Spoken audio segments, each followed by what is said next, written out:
As part of the SWACCH BHARAT mission, a state-level workshop was held at the BHARAT Scouts and Guides premises in Shillong.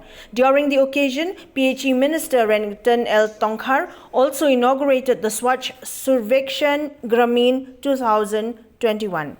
Speaking during the workshop, RENIKTON TONGKHAR said that the only way to secure ourselves a clean and healthy environment is through initiatives and steps to be taken on an individual basis.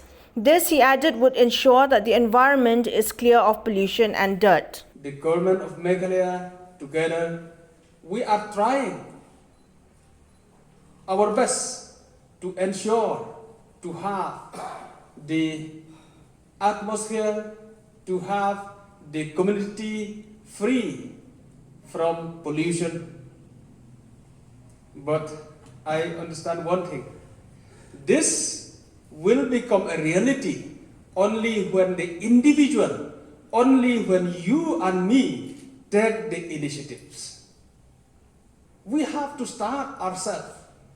Until and unless we start, it is difficult if we think and if we want others to start.